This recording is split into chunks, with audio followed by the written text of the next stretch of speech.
My dear King Parikshit, thereafter there appeared a great demon named Aghasura, whose death was being awaited even by the Amarai.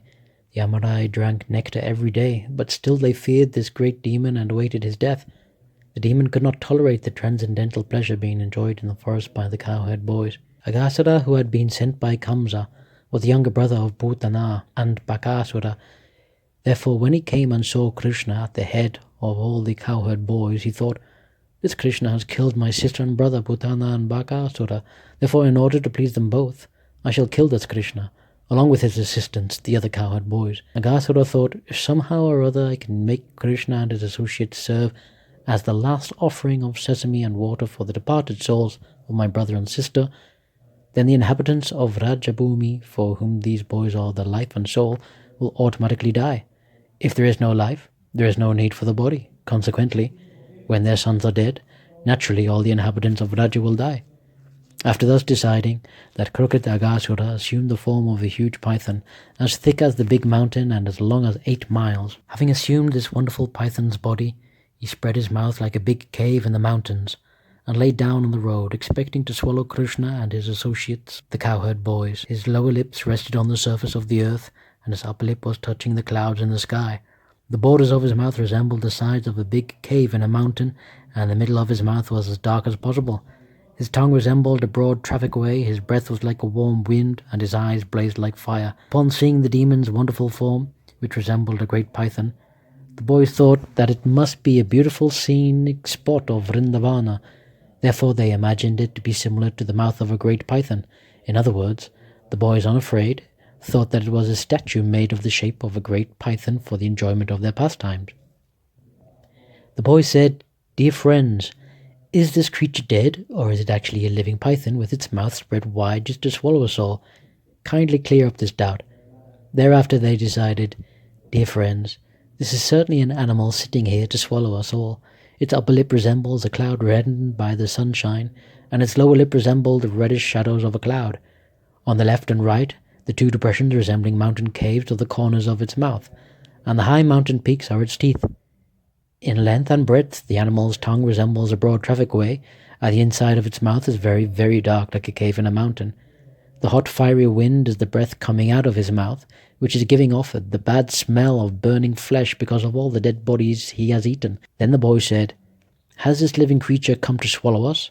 If he does so, he will immediately be killed like Aghasura, without delay." Thus they looked at the beautiful face of Krishna, the enemy of Bakasura, and laughing loudly and clapping their hands, they entered the mouth of the python. Krishna, who is situated as Antaryami, the supersoul and the core of everyone's heart, heard the boys talking among themselves about the artificial python. Unknown to them, it was actually Aghasura, a demon who had appeared as a python.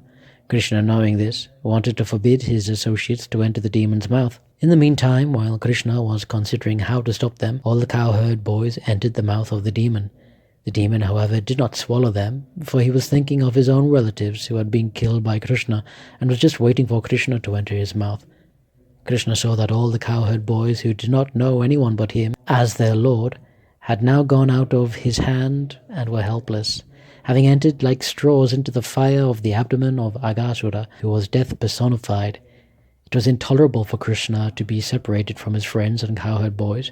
Therefore, as if seeing that this had been arranged by his internal potency, Krishna was momentarily struck with wonder and unsure what to do. Now, what was to be done? How could both the killing of this demon and the saving of the devotees be performed simultaneously? Krishna, being unlimitedly potent, decided to wait for an intelligent means by which he could simultaneously save the boys and kill the demon.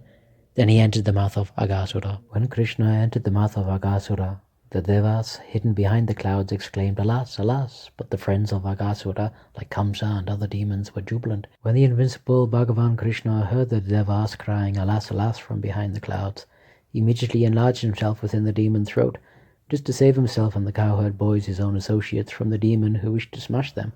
Then, because Krishna had increased the size of his body, the demon extended his own body to a very large size. Nonetheless, his breathing stopped, he suffocated, and his eyes rolled here and there and popped out.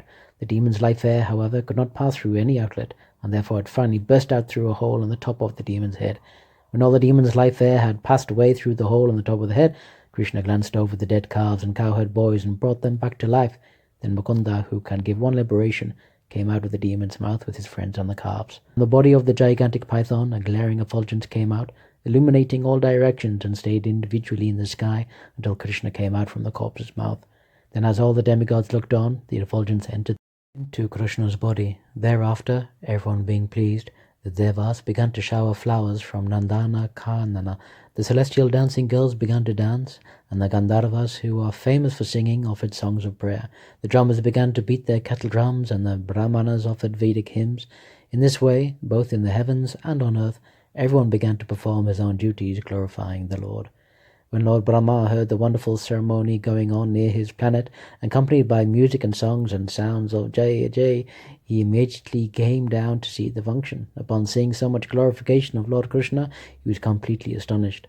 O King Parikshit, when the python-shaped body of Aghasura dried up into merely a big skin, it became a wonderful place for the inhabitants of Vrindavana to visit, and it remained so for a long, long time. This incident of Krishna's saving himself and his associates from the death, and of giving deliverance to Aghasura, who had assumed the form of a python, took place when Krishna was 5 years old. It was disclosed in Vrajabhumi after 1 year, as if it had taken place on that very day.